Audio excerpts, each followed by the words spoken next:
I've never been so ready in my life. This is the best podcast, and it's the only podcast that you're allowed to listen to now that you're listening to it. Welcome. Welcome. I'm not going to comment on his statement. Well, it's the truth. I mean, we're the right, wrong turn. The podcast that goes bump in the night? Yeah, that one. That one? That one. That one? That one. It's the best podcast.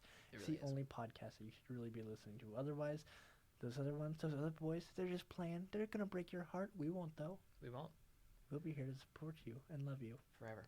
through everything. Thomas, he doesn't know you. He doesn't know you like we know you. Who's Thomas? I don't know. Some guy's going to break her heart, though. Anne. Don't want her heart broken. Who are we talking about? Thomas. Thomas. Should we just jump right into it? Don't we not have introductions or anything like that anymore? Are we too big for introductions? Yeah, Introductions? we are. Okay, fine. What's your name? My name is Tyler Bears. And your name? Mason Arnold. My parents named me after a wild carnivore. Actually, that would have been your ancestors, but... No. My parents. So, a Tyler is a wild carnivore? Maybe. I that- thought I was referring to a bear, you idiot. Yeah, that's an omnivore, and also that's your last name. Your parents don't name you your last name. They do if you're Asian. Are you Asian? Yeah. No, you're German. Mm. Why don't you know anything about yourself? My name is Mason Arnold, And I'm Ty Bears. and together we make the collective Right Wrong Turn podcast. Oh, I thought you were going to say Tayson Barnold. No. But, okay. No. Whatever. You can dream. I have a dream. I had a dream last night. Oh, yeah, what was it about? I don't remember. That is a very intriguing dream. I thought so too. Thank you for sharing that with us. Thank you for sharing that with the class. You're welcome. You are very welcome.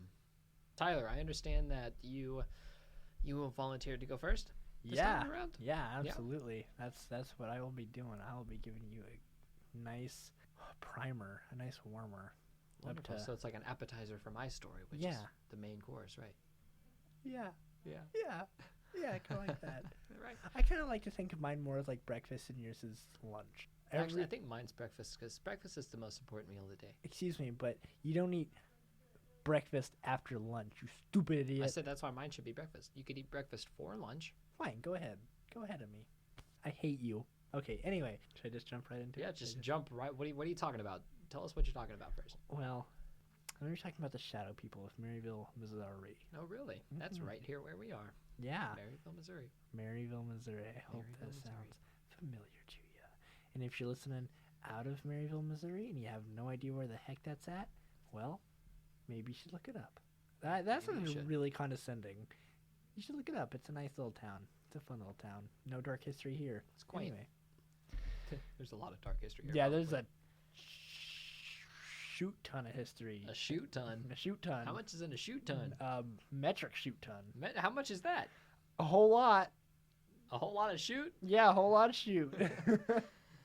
When you think of the Show Me State, Missouri, you think about a quiet, sleepy town 1,000 miles from anywhere with a cup full of Southern hospitality. Not really. We're kind of in the middle of the country. Yeah, 1,000 miles from anywhere. Yeah, but it's not Southern hospitality if we're in the Midwest. With a cup of it. Not a cup of it. Yeah, a cup of Southern. Why not a teaspoon? With a pinch of Southern pinch? hospitality. Perfect. Go ahead. Maryville, Missouri is that exact description, with its peaceful neighborhoods and family-owned shops. But underneath the quiet streets and the warm people lies something a bit more sinister. Ooh, Something that could rock Maryville, Missouri to its very core. right to the core. Something that is so dark So dark. and so purely evil Purely evil. that not even the Illuminati knows about it. Oh, man, the Illuminati. Of course, I'm talking about the Shadow People. Of course. First thing up top, I gotta give a big thanks to Jason Offit. Yeah? He has literally been around every single corner on every single website that I have visited so far. Like, It's a pretty influential figure. oh my gosh. I'd heard about the Shadow People actually from a TV show. I was really surprised whenever I saw it, but this was a few years ago. Right. And this is how I knew about the Shadow People, but for the life of me, I cannot remember the name of the show. But I remember just being so surprised, like, Maryville, Missouri, we're on the map. Whoa, that's wild. Whoa. Yeah. Wow. Like a roller coaster. Yeah. So that's why I wanted to talk about the Shadow People now, to see if I could never find that clip again. Unfortunately, I couldn't. Wow. But someone did know an awful lot about Shadow People. Who was that someone, Tyler? That someone was Is. a paranormal. You're right. He's not dead yet. Yeah. You gotta edit that out. Jason Offit, a paranormal connoisseur, a Northwest professor, and an author. Yeah. Yeah. Yeah. And, I have not had the chance to meet Jason Offit yet. Really? But I have. He's fantastic. I've heard that. He's really fun to talk to. Every single one of his students love him. Yep. He has a huge personality, too. It's great. So I'm excited, and I hope that someday we can bring him on. That'd be really cool. It really would be. He could sit right next to me, old Papa. I'm going to edit that out. Please don't. That's attractive. So I'm sure You're that sure? you're probably curious what the Shadow People are. No, probably it's pretty self-explanatory. They're shadows and they're people. What's more to explain? You know what? Maybe what? maybe you're a bit more, what's the word? Observant than the average bear. Okay. But I don't know. Are they different from ghosts, No, or maybe. are they just ghosts? Are they evil lurking demons in the night? Do you have the answers for us, Tyler? I do. You do? Yes. Go ahead, share us with the answers. And Share the with answer us the answers. is yes, Yes. to a point. What? To what point? Tyler? Shadow people are mainly just spirits, but shadow people are a bit more mischievous in their actions. As far as looks go, shadow people, they can either be see-through or they can be like the darkest dark, like no light reflecting off of them, no light reflecting through them. Like the color black. Right. Exactly. Just like that. Yeah. Perfect. Pure black. No, and so like a lot of the stuff that I'm saying comes from Jason Offit, and I don't want to grossly misquote him. So that's why I'm saying most of it. I don't want to say like absolutely thanks. In Jason Offit's beginnings, he actually brought up the story about how he saw this boy that was pretty transparent, and he could see a lot of his facial features. He could even make out the color of his hair. I think he said it was like brown. Really? I believe, if my memory serves me correctly. That's pretty scary. That is wild. And I got that from he did a radio interview. If you look up the Shadow People, there is a 100% chance that you will at least once hear or read about a particularly infamous shadow person known as the Cowboy. The cowboy. I'm intrigued. I've heard about this cowboy before. You have? I have. I've heard the name before in the same sentence as Shadow People. Really? Wow, Yes. that's awesome. Okay.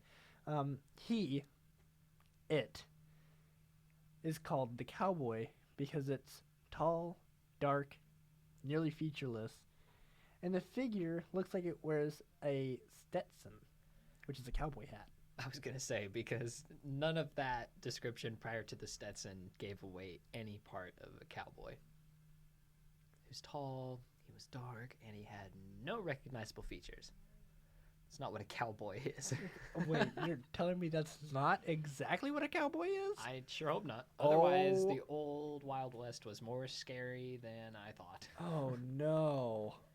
I've been told wrong my entire life.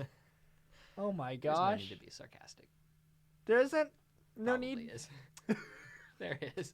I lied. One story that really stood out in particular to me about this cowboy, and it's from Dr. Offit's blog, From the Shadows. A little bit name drop there. Now, before I tell the story, I have to say that while it doesn't come out of Marvyille, it does include shadow people, and it includes the cowboy. The story actually comes out of a small Iowa town of Clarinda. Clarinda, that's like 30 minutes north of here. You're absolutely right. A man named Cody Lilly. He was in high school with his brother. Him and his brother would be in like it would be like their bedroom, and like he would just like see the cowboy just pace Really? back and forth in his bedroom, and That's it was terrifying, really. yeah, and like, but the thing is though that he showed up so often that they actually got used to him being there. That's terrifying. Yeah, and he's just like, okay, well, I guess that's just part of my life now. Okay.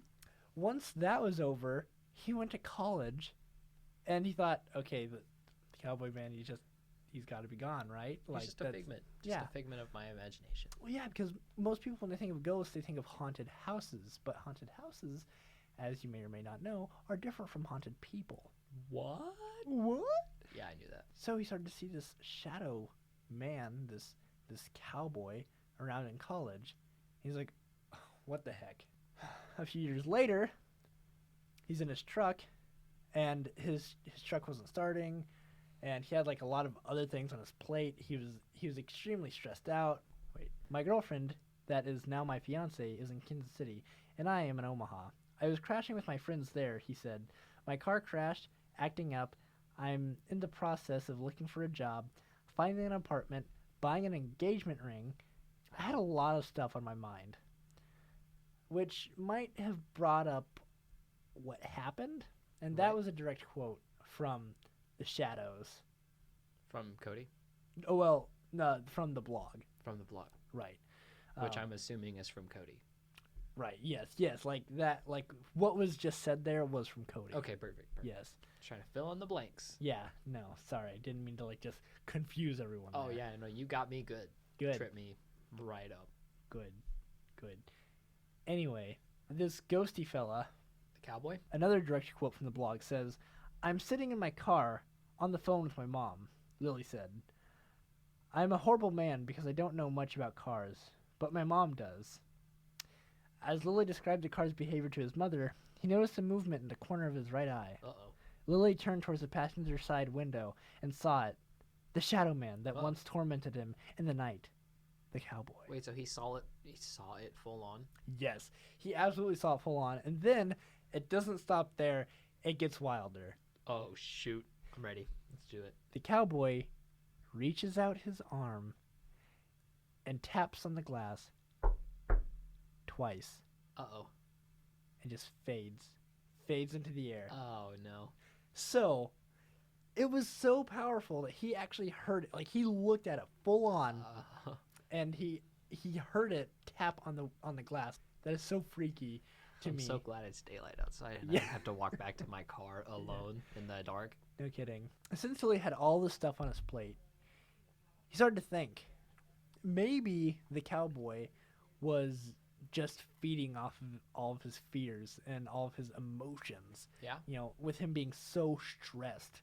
And if that's the case, that also brings up the question, maybe it wasn't just a ghost. Maybe it was more demonic because, you know, like they say a lot of demons will feed off of people. Right. And feed off fear and stress and anger. Yeah, absolutely. Like the Sith Yeah, in things. Star Wars. Yep. Sith are the demons. You know it. And Love it. Jedis are holy fighters. They are paladin. Way to find the hidden meaning in Star Wars. Huzzah! We're coming up with all the answers.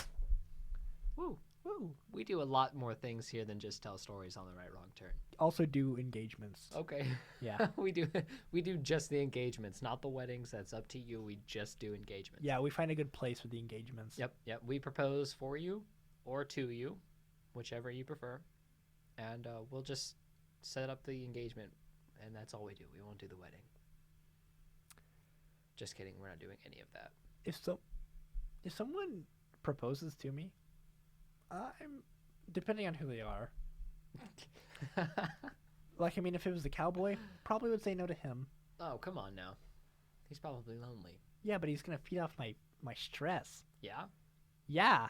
Anyways, eventually, he got so comfortable with the cowboy man hanging around that eventually he said, hey, I don't care if you're here, but if you're going to do something to me, do it to me in my sleep because I don't want to lose any more sleep over this.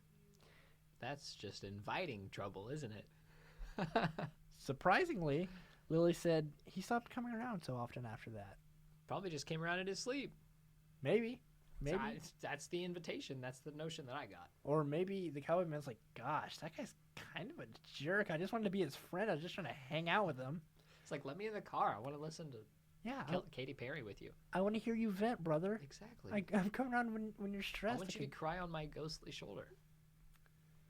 I think that maybe the cowboy man was just, Lonely. oh, it's so sad.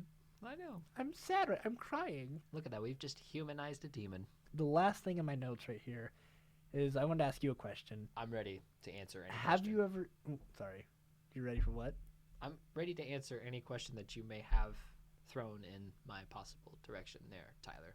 That's great. So, the question is, have you ever seen such a powerful apparition before? No. No? So you don't have any, like, ghost stories? I mean, yes and no. Sort of. Maybe. Would you like to elaborate on any of those? Yeah, if you would like me to. I would love you to. You would? Okay, Yeah. perfect. I've had sleep paralysis once, which is nothing but a scientific anomaly. And then back in 5th grade, I thought that I saw a ghost when the power went out at my school.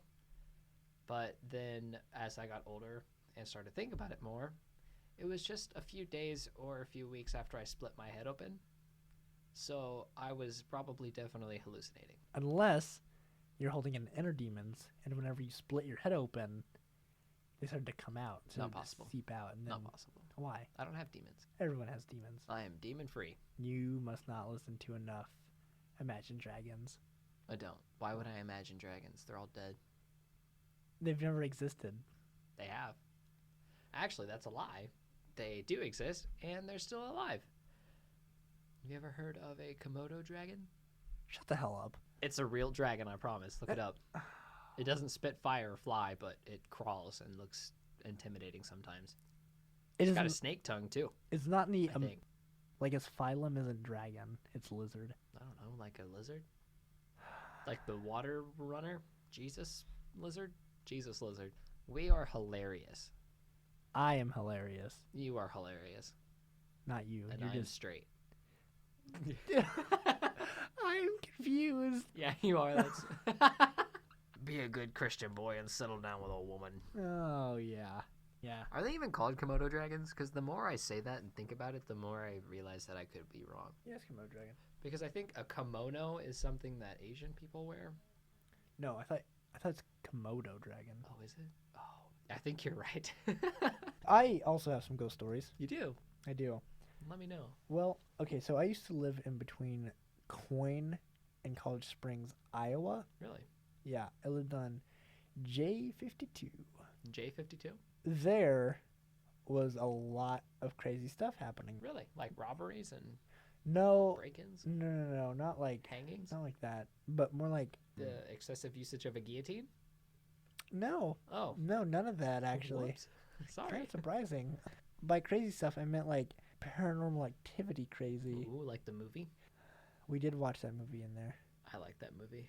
The other ones were pretty bad, but the first one was really good. It was okay. My brother used to have this radio down in the basement. Then it was this big blue thing, and it could be turned up really, really loud. The radio was a big blue thing? Yeah, Okay. yeah, Okay, cool. this big honking blue radio, and Like how big? I just remember it being big because I could fit myself inside that. We were watching The Longest Yard, and my mom was like, "Do you guys hear that?" And I say, "What? No, I honestly couldn't hear it at first." I'm just Right. like, "What do you mean?" And she tells us to pause the TV, so we do. And sure enough, that radio is just blaring. It is so loud. Why is it? How could? If it's so loud, why didn't you hear it over the movie? I don't know because I was freaking deaf, I guess. And anyway, so we go down there and we shut it off. And that wasn't the last time that it did it either. It did it a few more times. Because it was technically unstable. Maybe that was it. Or maybe, just maybe, the cowboy was there. He most definitely was not. How do you know? I don't know exactly what led the radio to just start going crazy like it did, but It probably just malfunctioned. You maybe. were probably just paranoid. A lot of other crazy stuff happened in that house. Like one time, I was in the kitchen, and everyone else was outside in the garage, and I heard someone whisper into my ear, my right ear. I could feel their breath on my neck, and they whispered, "Tyler." And, oh, it freaked me out. I hated it. Oh. Yeah. How old were you when this happened? I probably like 7 or 8 again. Really? Yeah. Man, that had to have been terrifying. Yeah, and I looked over immediately, and no one was there.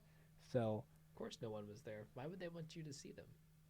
The It's ghost? like playing tricks on you. Of course, Yeah. yeah. Yeah. Or maybe your imagination. Okay, explain this one. I'm ready. My brother's friend was over, and Trevor and I were downstairs, and his friend Dustin was upstairs. He had to go get something. He was like in like the bathroom or something. And then he heard someone scream, "Tyler!" Again. They were attacking me directly. Okay. Okay. Trevor and I didn't hear a thing. No one else was home. Right. I don't know. I just have this feeling that like Dustin is a trustworthy guy. Right. So And maybe he didn't. Maybe your house really was haunted. I don't know. We should go check it out though. I Stay don't the know. night. I don't know when I believe in ghosts. Sometimes I think, yeah, that could definitely be an option. Other times I'm just like, that is the dumbest thing I've ever heard in my entire life. Does that conclude your story there, Tyler? It does. Yeah. That's all I got. That is all I've got. You ready for my story?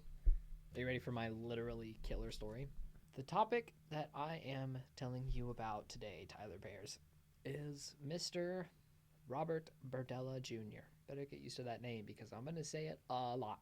On April 2nd, 1988, Christopher Bryson jumped out of a second-story window wearing nothing but a dog collar. He ran for his life towards a police station if he could find one. What? What? Yeah, what an opening monologue, am I right? Yeah. Wow. Okay. Wild. Got your attention though, doesn't it? Yeah, it does. Yeah, you ready to hear the rest of it? Yeah. Too bad. We have to go back to What? 1949. Wait, did he make it? You don't know. We don't know. Okay. January 31st, 1949 was the birth date of Mr. Robert Berdella Jr. in Cuyahoga Falls, Ohio. So this Cuyahoga place, I had to make sure that I remembered how to pronounce it, so I had to put the pronunciation in parentheses next to the name because there was no way I was going to remember how to pronounce it. Berdella Jr., Bobby Bird, he was the eldest son of Robert Berdella Sr. and Mary Berdella. He was raised in a strict Catholic household, and he and his brother attended mass and religious education courses regularly, as any strictly raised Catholic child would. He was an intelligent child, whereas his brother was athletic. So they were pretty well opposites. Berdella Sr., his dad, favored athleticism over intellect, so Robert was seen as a failure from the eyes of his parents, father more particularly. Their father was emotionally and physically abusive, often hitting them with a leather strap. Often. He was bullied by other students in school due to his good grades and thick glasses he had to wear because of a stigmatism that he had. Thick glasses, yeah, like the 70s. Like if you thought of somebody in the 70s and pictured the type of glasses they would wear, it's exactly what glasses he wore. By the time he hit puberty, however, he realized that he was homosexual. Nice. So But- you're inclusive. I am, very. But he kept it a secret until he was in college. Afraid that his father, who was a strict Catholic man, would not favor that very well. What year did you say he was? Did he find out that he was homosexual? When he was in puberty, so like 1962. Wow, he kind of sounds like me. In 1965, he saw the movie The Collector, which, ironically, is one of his nicknames, The Collector. They also called him the Kansas City Butcher, and you will soon find out why he was called the Kansas City Butcher. It's like he lives in Ohio. How is he Kansas City? But you'll find out. Don't interrupt me. You'll find out. How did he get the name? Kansas City Butcher. We lived in Ohio. It doesn't make much sense. Maybe the Illuminati's involved. Maybe they're not. Who knows? They're not, me. I promise. Do you know what the movie's about? Well, they remade it, and I was wanting to see the remake, but I never did. They didn't remake it. Huh? They made another movie called The Collector. Oh, The I- Collection is what that movie's called. Oh, okay. It's a different movie. I thought that was a remake. It's a different movie. Yeah, no, I haven't seen it. You haven't seen either. it? Do you know what it's about? No. You want to know what it's about? It plays a pretty prominent role in his life. It's about a man who stalks and kidnaps a young woman who he finds attractive. He holds her captive in his basement, which happens to be windowless, and his captive, the female, contracts a disease and dies despite her captor's best efforts to heal her. Berdella said that this movie really struck home with him and had a lasting impression, as you will soon find out. Are you ready to find out? You're going to have to wait longer. Oh my gosh. Ah. There's so much suspense. You're killing me. Oh, sorry, I forgot to mention this is part 1. Sorry, I have like 6 parts. On Christmas Day 1965, his family drove to Canton, Ohio to visit relatives. That night, his father suffered a heart attack and he passed away on December 27th, 1965. Robert had returned home on the 27th prior to hearing the news of his father's passing. So his father had a heart attack and he left. I don't know why. Seems fishy, but when he heard about the news, he attempted to search for answers in his religion, but would soon read about many other religions and then just writing them all off as bogus. After his father died, he pretty well swore off religion. Which will also come full circle when you hear about what he did. After his father died, his mother remarried, and Robert was completely enraged by this. He viewed it as a betrayal to his father. So he was really upset and became even more of a loner than he already was. He would soon become more secluded, and he also immersed himself in art as well as collecting coins and stamps. He later said that he had several pen pals from Vietnam and Burma, and writing with them shaped his love for art, because they would often send him little collections of primitive art, like little stamps. They would send him stamps from Vietnam, stamps from Burma, and then they would send him little clippings of like images of primitive art, and that would influence him to love and create art. So he really, really liked art. He really liked art. It was kind of an escape for him. Escape from his father's passing, his mother's remarrying. The horrible life that is his. The horrible life that is his and will soon be reflected upon 7 other innocent human beings and their families and on an entire city. It gets deep. He would start collecting more and more, which inspired him to want to open his own restaurant, which is kind of strange because he was in love with art, but, to each their own. To each their own. Anyway, we're moving on. Part 2. Berdella would soon apply, well, not soon, but Berdella would apply and be accepted to the Kansas City Art Institute after moving to Kansas City in 1967 at the age of 18, which is funny because I almost went to the Kansas City Art Institute. Yeah, before I realized that art sucks. I don't know if I'd say that. I don't think that art sucks. I think you just suck. Yeah, at art. He later dropped out after becoming engaged in drug dealing and alcoholism. He was jailed for 5 days after being arrested for possession of marijuana and LSD 2 years later, in 1969. By this point, too, in his life as well, he had come out to everyone as being homosexual. So he was completely open by 1969. In 1969, he purchased a house on 4315 Charlotte Avenue in the Hyde Park neighborhood of Kansas City, Missouri. Why'd you say it like that? Because I'm broadcasting it. It's like, everybody needs to hear about this wonderful, terrible place called Kansas City. Sorry, Kansas City listeners, but you know it's shit. They are gonna murder. There's gonna be nothing left of you. I know. They're proud people. They are. And almost too proud. It's weird. You keep offending them. What are you doing? In the 1970s, he worked with troubled youths and was described by some as a foster parent to some of them. He swears up and down that he did not have any sexual relations with these men, just like President Clinton, and that he did not start killing until 1984. I think that President Clinton didn't sleep with any men. We don't know that.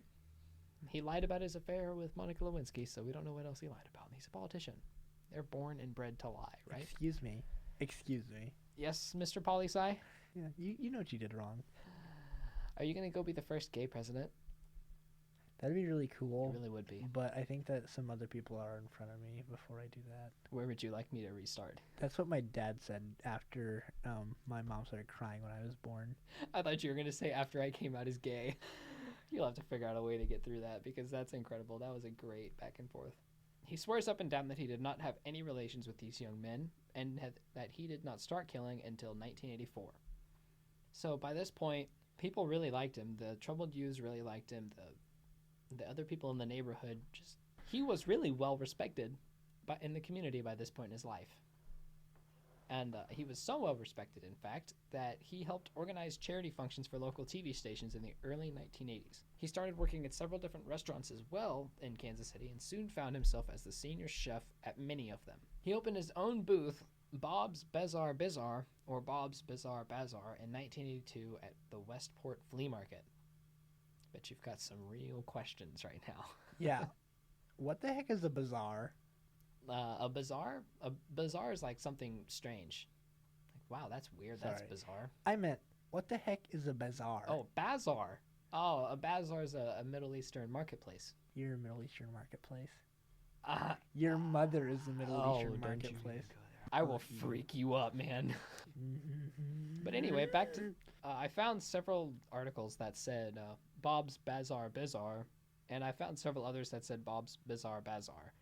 Now, I think you and I both know, and a lot of people are really probably yelling at their phones or computers, whatever they're listening to this on, probably yelling at it saying, those are pronounced the same way. Well, people yelling, you would be right. They are pronounced the same way.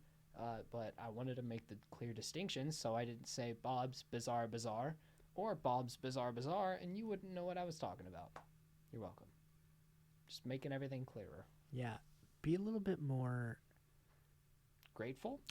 Thank you. Grateful. Wow. Look at us being grateful towards each other. Yeah, now we're being disrespectful to our listeners, and now we have none.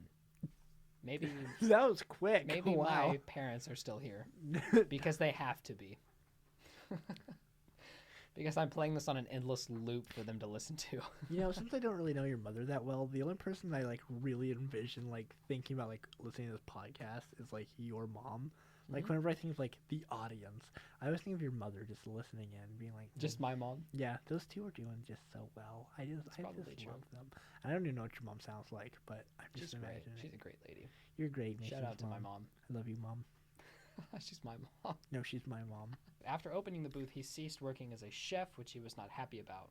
He really wanted to do culinary work, and he was disappointed when he had to stop to work his booth full time. He sold odd and curious items at his booth, which included, but were not limited to, human skulls. But not like actual human skulls, though, right? I really, really hope not. I don't know for sure. Didn't really say. But... Well, I mean, I get it. Like, the guy's a psychopath, but, like, the world doesn't know that yet. Exactly, yeah. And, I mean, if he only killed 7 people, he couldn't sell those, like, regularly. He may not have. He sold human skulls, occult books, jewelry, and other novelty items.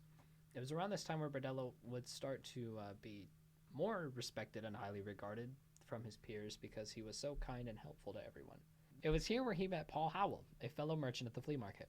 After meeting Paul, Robert was introduced to Jerry Howell, Paul's son. Wait, are Robert and Paul gonna fall in love? No, far from it. What about Jerry and Paul? Absolutely not.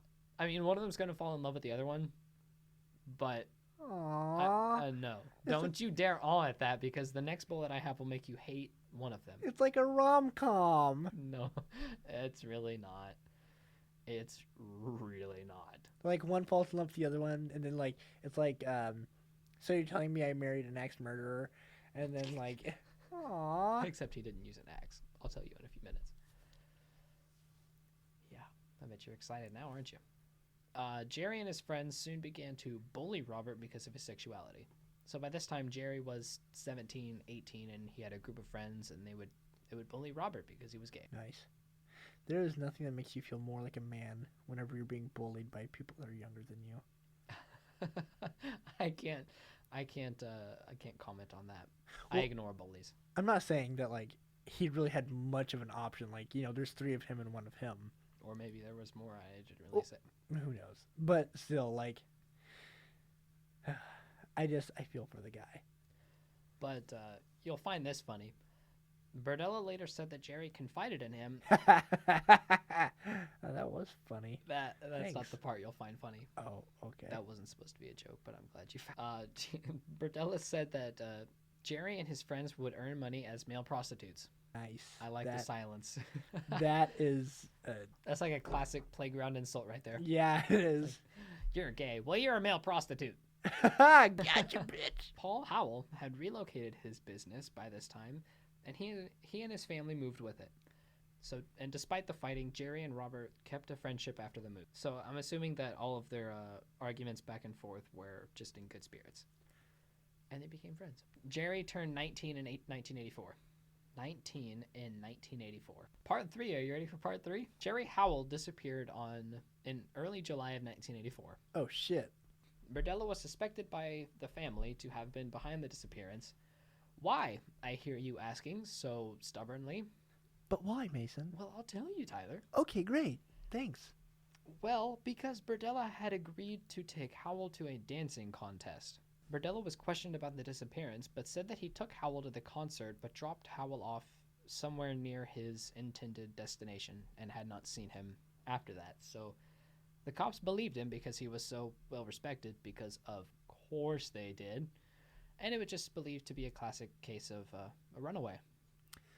Plus, if we're also looking at the demographics, Berdella is a white guy. He was also in a city, Yes. and this was the 80s. Yes. I'm not saying that all cops in the 80s were bad. I want to make that absolutely clear. Though I do want to say that investigative work was not good.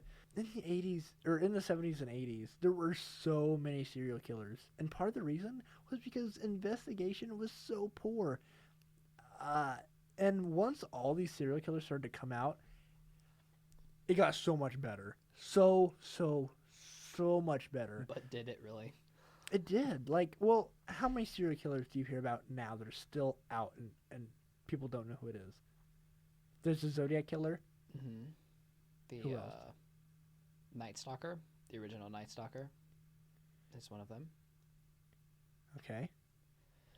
And I know there's a few, but you caught me off guard with that question. Well, okay. How many killings have you heard about recently that like have happened since the 90s? Like killings or what? Like serial killings, like homicides? Like serial homicides. Yeah. The Green River, I think, was in the They 90s. got him. The BTK, we were just talking about that earlier. Yep, they got him. Oh man, you really caught me off guard with this. Otherwise, I would have more answers for you. But I mean, I see what your point is, though. That that also helps with the fact that DNA testing is becoming a huge thing within the past 20 years. and DNA testing has been phenomenal. It has Yes, been it has. absolutely great. But another thing though to worry about is that DNA isn't always 100% accurate. In fact, it gets a lot of innocent people locked up. It does. I agree. So, Well, of course, nobody's going to be perfect on any investigation or any absolutely. situation in general, so there's always going to be mistakes. But all we can do is talk about those mistakes and lambast them for them. Now we'll go back to the murder of Jerry Howell. Mhm. So for all of these, I started to do research for this guy, and I read up on his killings, and a lot of them were absolutely gruesome, let me tell you. Let me be the first to tell you. They were brutal, gruesome, and gory. So what I did, I split it up into a non-gory version and then a gory version. So the non-gory version will always come first, and then I'll go to the long one, which goes into all of the details that I could find on the killing. The short version of this gruesome murder is this: Berdella bound, gagged, and sodomized Howell for weeks. He claimed that Howell choked on his own vomit, which killed him, and then Berdella hung Howell upside down and slit his body in specific places to drain the blood. So he dragged him downstairs, hung him up from the ceiling, put a cooking pot underneath him, and slit parts of his body open. And I'll explain those parts in a little bit. Just let him out like a deer. And then I'll explain what happened afterwards to that body when we get there. The long version of this is, I hope you're not faint of heart, because you're gonna hear all of it. I'm kind of a freak. Oh man, okay. I hope the long version of this is Howell was bound to Berdella's bed and was drugged, tortured, raped, and violated with whatever objects that Berdella wanted to use. Howell begged for Berdella to stop and repeatedly asked why this was happening to him, but Berdella just ignored him. Just ignore all of his pleas. Howell soon died from some form of asphyxiation. So like I said, it was either from his vomit or his blood, or just choking on saliva, or choking on really any liquid that happened to get into his stream. Wait, was this Paul or Jerry? You said this was Paul. This right? was Jerry. Jerry. Paul was Jerry's dad. Jerry was the homophobe, Right. even though apparently he was a male prostitute on the side. Berdella then dragged Howell's body down to his basement and hung it from the ceiling above a cooking pot. He made intricate slits on Howell's body to drain the blood from the body. So essentially he made cuts on Howell's elbow crease. So you know how you bend your elbow if you're going to touch your face? That crease right there, he slit right there on both of his arms. He slit, I believe, the knee crease as well. So if you bend your knee back, that he slit that too. And then he slit a few places on the torso as well, but I can't remember what they are for sure. Okay, so then Berdella cut up Howell's body with a chainsaw and wrapped it in pieces of newspaper and trash bags. He then wrapped those trash bags in other trash bags and put them outside for the garbage men to take to a landfill. After laying dormant for almost a year, Berdella struck again by kidnapping 23-year-old Robert Sheldon on April 10th, 1985. Sheldon started out as just a lodger at his house, but it only took a week for Berdella to tire of Sheldon and decided to drug him and hold him captive. The short version of this is as follows. Sheldon was mercilessly tortured for 3 days and finally suffocated. I'll repeat that. Sheldon was mercilessly tortured for 3 days and finally suffocated after a repairman came by Berdella's house to do work on his roof. So a repairman came by Berdella's house. Berdella was like, "Oh no, I have a captive here." So Berdella just suffocated Sheldon and hid the body. What I don't want to make this sound like a joke, but when I originally typed this, instead of mercilessly tortured, I accidentally put mercifully tortured. So I had mercifully tortured there for about a day or so. And then I went back through and reread it. I read Sheldon was mercifully tortured. And I thought to myself, that can't be right. What does that mean? But that's a beautiful name for a podcast. Mercifully tortured. That's the name of this episode. Perfect. That's beautiful. I like it. Comes full circle. I love it. Yeah. Sheldon was then dismembered and set out for the trashmen to pick up in a similar fashion as Howell was. Now, the long version of this is brutal. Sheldon was drugged and held captive in a similar fashion to Howell. He suffered severe tortures such as having drain cleaners swabbed through only his left eye, having needles pushed under his fingernails. That's like, oh. Yep, I'll let that sink in too.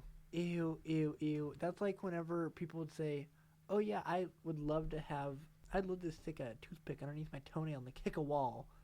That's wow, like. I've never heard that phrase before, but really? That sounds awful. I would never want to do that. Having his wrists bound with piano cords. Okay. Why did he hate this guy so bad? Was he a homosexual? Or was he homophobic? He was just called the Collector, so he just wanted to... just wanted to perform these experiments, in quotes, on anybody that he could. I guess just to see what would happen. This is almost a childlike experiment. Right, like a sense of wonder. Yeah. It's like, well, I don't know what would happen. Let's try it. So, yeah, just something like that. And just such a lack of care for human life. Mm-hmm, exactly. Is really what makes it so sinister. And then there's one more here. Having his ears filled with caulk. Sheldon was suffocated and dismembered in the third-floor bathroom. Berdella said he had no sexual feelings towards Sheldon. He just saw Sheldon as someone he could take his anger out on. Super demented. In June of 1985, Berdella took 20-year-old Mark Wallace captive after Wallace was seeking shelter from a storm in Berdella's tool shed. Mark Wallace previously had Berdella help him with some yard work, which is how they were acquainted with each other. Several articles I read claimed that Wallace was just a wrong place, wrong time victim. He just so happened to be hiding in Berdella's tool shed when it was storming, and Berdella just so happened to bring him in and torture him. It was a very bad thing that happened to all of these guys, but I don't want to make one sound less bad than the others, but this one was senseless. This guy wasn't a target from the get-go. He was just that guy. Yeah, why not? He's here. Why not him? Exactly. Why not him? He's here. Berdella gave Wallace what Berdella claimed was chlorpromazine to help Wallace feel more relaxed, because Wallace was very anxious and nervous, and he just was very stressed out, very anxious about the storm, trying to get away from it. So he gave him some medicine to help him feel relaxed. What he claimed was chlorpromazine. Half an hour later, Wallace was rendered as captive after he fell unconscious because of the medicine that was not chlorpromazine. So the short version of this is super short. Wallace was tortured and dismembered in similar ways to Berdella's first two victims. And the long version of this is Berdella attached alligator clips to Wallace's nipples to electrocute him into unconsciousness. That's a whole lot of electricity. Yeah, it's pretty wild. Berdella experimented, in quotes, with putting hypodermic needles into various muscles in Wallace's back. What and what for? Wallace died due to a combination of drugs, gagging, and lack of oxygen. Berdella noted that the time of death was exactly 7 p.m. on June 23rd, which is important in a little bit. Which brings us to part 4. Why is 7 p.m. on June 23rd important? I hear you thinking, Tyler. Why is it important, you ask? Why is it so important? Why is it? Oh, you want to know the answer to that? I would love to know the answer to that. Because Berdella actively recorded everything he did to his captives and even took pictures of them in captivity and posthumously. Just out of curiosity, do you know, like, were all of his victims white or were all of them black? Like, usually they have like, most killers don't kill outside of their race. They were all young white males. All young white males. Mm-hmm. Okay. I should clarify, all white young men, because they were all within the age range of 19 and 23. They were, young men. Yeah, but they're almost right in their prime. Oh yeah, about right in their prime. So on September 26th, 1985, Berdella received a phone call from a friend requesting to stay at his home. Berdella happily accepted, knowing exactly what he wanted to do to this young man. Yeah. Oh, by the way, this part, when I was reading through some articles, specifically the difference between the last few killings that I told you about and the next few that I'll tell you about, the title of this section was called Increase in Brutality. And my first thought was, really? That was super brutal what I just read. How can it get worse?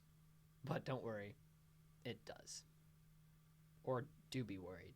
Or don't, I don't know. I don't know if you want to be worried or not. 20-year-old Walter James Ferris stepped into the home of Robert Berdella and never stepped outside again on his own. He was carried outside in body bags.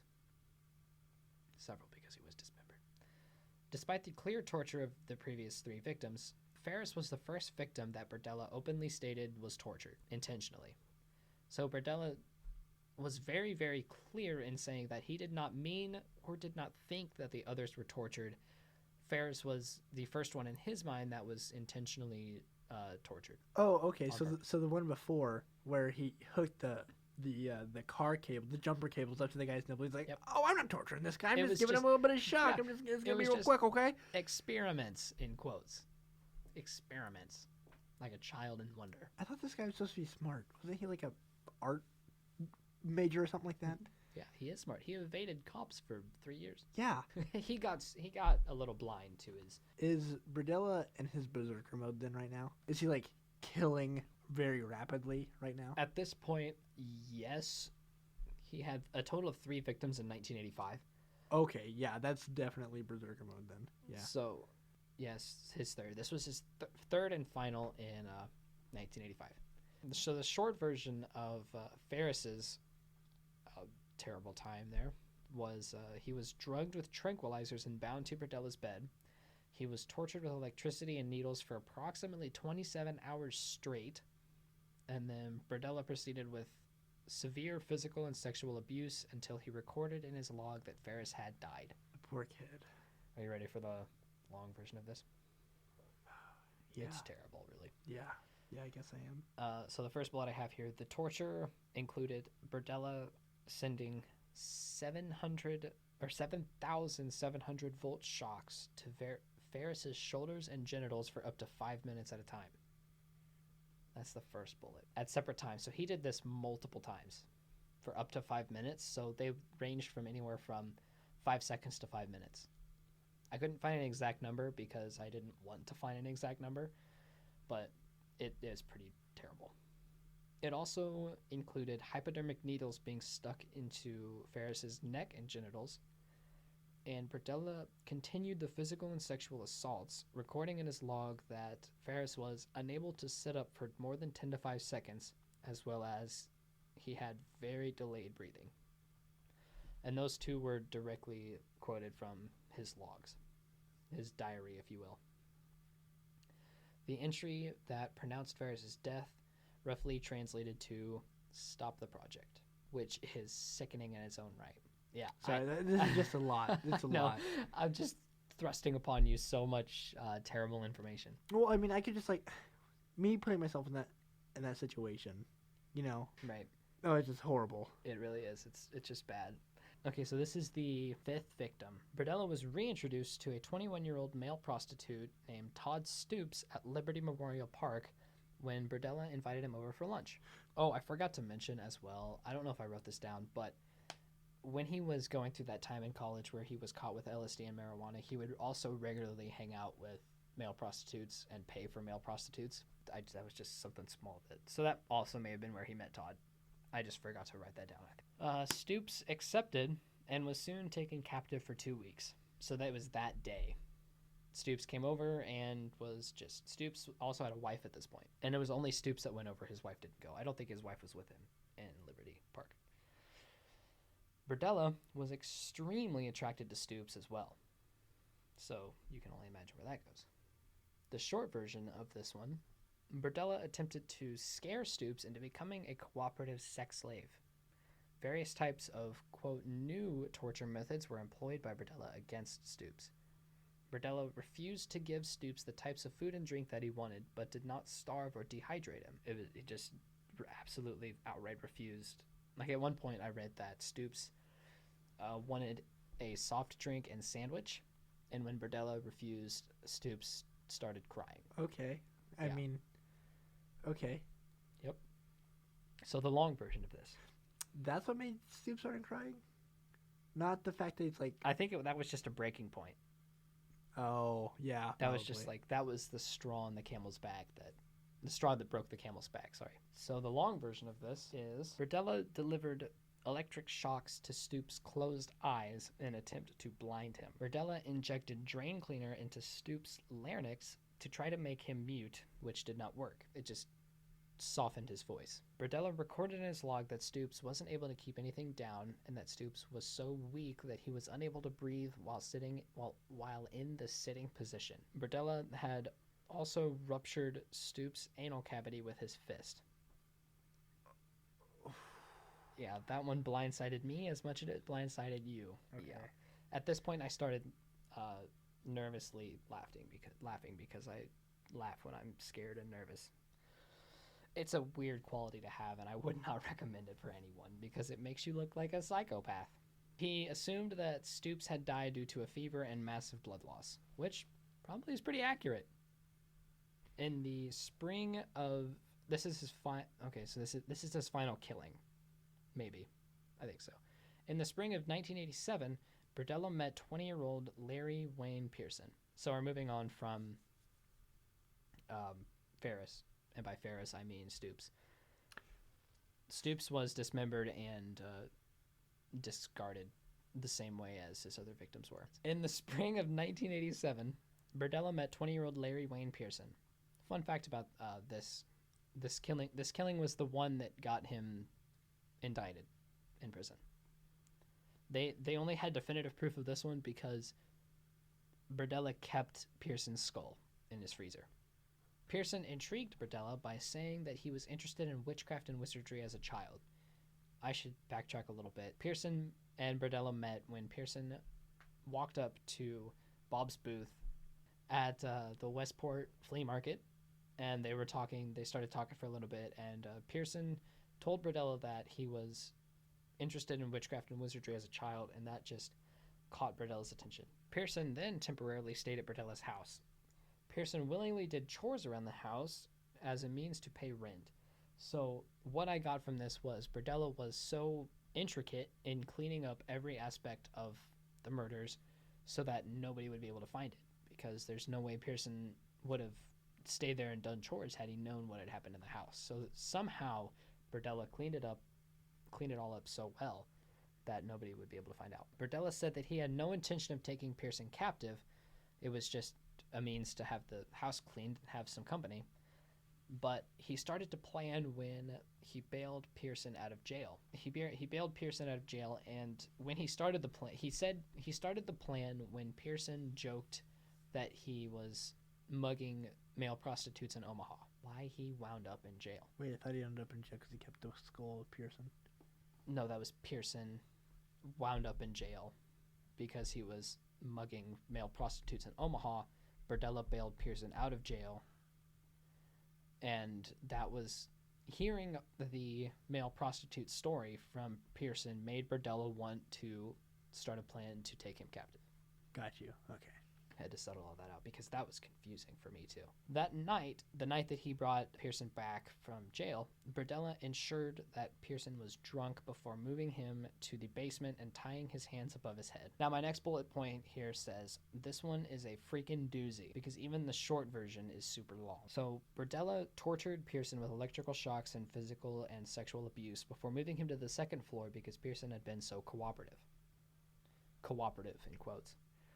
Berdella told Pearson that if he continued to cooperate, that he would cease to inflict so much pain on him. It would be like a reward in Berdella's mind. Over the course of his 6-week captivity, Pearson taught himself how to sleep without moving as to rest without drawing more attention to himself. Pearson eventually grew tired of all of this abuse and retaliated by biting deeply into Berdella's Berdella then bludgeoned Pearson with a tree limb and then suffocated him with a bag before driving to a local hospital to get treated for his wound. Larry Wayne Pearson was a trooper. He bit the entire tip from what I read in a few different articles. If you don't know what I'm trying to refer to, I'm not going to outright say it because it's so weird. But he gave him a forced circumcision. The long version of this, or the more gruesome version of this, is Berdella shocked Pearson with a transformer in several different places on his body, including shoulders, neck, genitals, all of those places that he previously shocked his other victim. He also took an iron rod to Pearson's hands, breaking several bones to make him more submissive. So it was like Misery, except with an iron rod and not the ankles. After a week of physical and sexual abuse, Berdella moved Pearson to the second floor, and then the rest of it's just a continuation of the non-gory version. There wasn't many gruesome details that went into this. It was just that. It was just a quick summary because there was so much stuff that happened. Berdella said there was just so much that happened, and that was just the very, very quick summarization of it all. It was 6 weeks he was captive, so there was a lot of abuse. This is the second to last part. This is where we'll catch back up with Christopher Bryan, the 22-year-old in 1988 who jumped out of a second-story window. That second-story window was Berdella's house, Robert Berdella's house on 4315 Charlotte Avenue, and he ran to a homeless man in hopes that he had a phone to call the police, but he did not, so the homeless man took him to a neighboring house where Christopher Bryson was able to call the police, and the police showed up within minutes. But we'll backtrack just a little bit. After Pearson's body was all discarded except for the skull, Berdella abducted 22-year-old Christopher Bryan when he lured the male prostitute into his house with the promise of paying for sex. A real male prostitute here. Berdella bound Bryson to his bed and conducted the same torture on him that he did on the other victims. One of the many notable parts of Bryson's captivity is this quote by Berdella: "The only things you need to think about are you, me, and this house." Berdella told Bryson to be cooperative or he would wind up dead like the other captives. I really summed this up because I was just pushing 6 pages and Berdella outright threatened Bryson. It didn't really say that he threatened the other victims, but I'm willing to bet that he did. I'm willing to bet that Berdella told the other victims that he had killed before and that he was willing to kill again if they didn't cooperate. So when Pearson didn't cooperate, he killed him. And that's what he told Bryson. I read, it was a paragraph long quote from Berdella to Bryson, but it essentially just said, "I have killed before and I'm going to kill again if you don't cooperate." I think that we need to take a little bit out, just a little bit of time out. This is shown over and over and over again. There is a very obvious pattern shown here in many serial killers, and we'll talk about it more as we talk more about other serial killers from around the area. But they tell you cooperate or you'll die. Yeah. Well, who cooperate? Of course they let people who cooperate because then they don't have to... Then they don't have to fight you to cooperate. Right, exactly. But if you don't cooperate, then you'll die.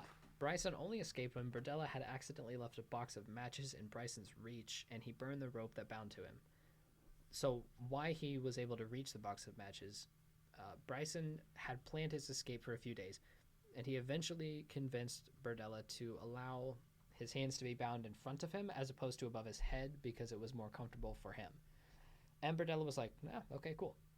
I'll let you do that because you've been quote, good. Oh, yeah, I actually have it right here. Pearson had repeatedly threatened Bryson with worse torture or even death if he became a, quote, nuisance to him. He jumped from the second-story window and ran for help. Police arrived and questioned Bryson and soon obtained a search warrant for Berdella's house. Bryson was held captive in Berdella's house for 5 days. After searching the house, the police had found numerous bones and torture devices around it, including Bryson's burnt robes.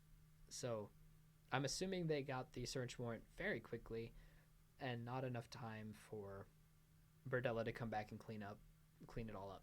But they stripped the house completely and searched once they found the burnt robes. A total of 334 Polaroid pictures were found of the 7 men that Berdella had held captive and the dead bodies of the 6 that he had killed. So he not only took pictures of the living people, the living captives, but also Bryson before he escaped. 334 pictures. And I think I saw 1 or 2 of those pictures in some of the articles I read, but I'm sure you could probably find... I don't think you could find the brutal ones, but I'm sure there are a few that you could find and look at. I don't know. I saw the one where Stoops. I saw the Stoops one where his eyes were melted out of his skull. I don't think I saw that one. I saw one of Bryson. And the final part, coming to a close. Berdella was arrested and given a plea bargain. With his plea bargain, he admitted to everything he had ever done to these young men. Because of this, he avoided the death penalty, which the families of the 7 victims were not happy about. In 1992, Berdella complained to the prison staff of chest pain. He was sent to the penitentiary in Jefferson City. He complained about chest pain. He was taken to the infirmary where his heart was declared unstable. He was then taken to a nearby hospital via ambulance and declared dead at 3:55 p.m. on October 8th, 1992. Final bullet point I have here is when Berdella's judge heard about his passing, the judge sarcastically responded with, "Couldn't have happened to a nicer guy." Wow. I definitely picked the wrong guy to do for our second episode because this one has totaled 2 hours and I'm very sorry. That has taken the wrong turn for sure. Yes, it has. Oh my gosh. Actually, you know what? That just took a wrong turn all the way around. It really did. There was no right about what I just read. Maybe Berdella and the cowboy ghost. They're probably not hanging out in hell. Dang. They might be hanging out in hell. It depends on what the cowboy did, if he did anything bad. Yeehaw. Berdella, though, is definitely kicking it in hell, where I'm hoping he's receiving electrical shots to his nipples. And genitals at the same time. Would never wish torture on anybody except for those that inflict it on others. Yeah, what a doozy of an episode. Oh, wow. For all of those who have been listening. Yeah, thanks for that. If you guys want shorter episodes, then definitely tell me how much I suck and tell me to do shorter research. Or if you would like me to lengthen up, because I'd like to lengthen up. Though, I highly overestimated the amount of time that I thought I was going to do. If you want me to be longer, I'll be longer. Yeah, and if you want me to shorten my stories, like I said, this has totaled an hour and a half as far as we're recording right now, and Tyler hasn't edited it yet, even though I'm sure that he will he's definitely going to by the time this episode comes out. So I hope that it's not too long and it doesn't and it holds your guys' attention. I hope that our personalities will hold your attention for super long. Looking at this, I see that I have almost 6 pages of research here, and I just wanted to make sure I had all the details, but sometimes I go overboard on it. But just let me know what you guys think, and I will definitely respond happily to it. This is still a huge work in progress, so we will definitely be open to all shapes and forms of criticism or reviews, just telling us that you love us, that you hate us, that you love us more than you hate us, because I hope that that's the case. You guys probably noticed a little bit of a lisp that I've been talking with. That is because I just recently got braces in. I'm not totally used to my retainer yet, so that's something to look forward to. Please. You guys can make fun of me. Lambast him. Yeah, lambast me for that on social media openly, please. I will actually agree to you. I will actually put a little heart comment or a little heart on your comments. Sure. So. We'll respond well to criticism. Yeah. Promise. With that being said, we're just 2 college kids that kind of don't know what we're doing. Yep. We're just going along, spending money and crying because we're spending so much money. I'm crying because I'm spending so much money. You're crying because you spend so many waking hours editing and listening to me fret about the editing. What makes me cry is I'm just like, this is a really long spot where I just have to like cut it out, and like I'm just like highlighting for like page after page after page after page, and then and then it gets worse. And then I accidentally hit a button and I'm back at the beginning, and I lost all that really long highlighted spot that is about to delete. That happened to me so much last time, and it almost broke me. You'll figure it out. You've got this. I believe in you. Aw, what a sweetheart. This guy needs a raise. Yeah, pay me money, please. Yes, but you can find us on Facebook at The Right Wrong Turn. We have a Facebook page. Like it. We have a Facebook group. Request to join it, and Tyler or myself will add you to it. Yeah, and someday we'll probably have a Snapchat. And look for us every weekend on Podbean. We'll try to have all of our episodes posted somewhere between Friday and Sunday, and just so look for them. And we'll typically announce through the Facebook page and our personal Facebook pages that they're out, and that you can go and check them out. Listen to them on Podbean.com.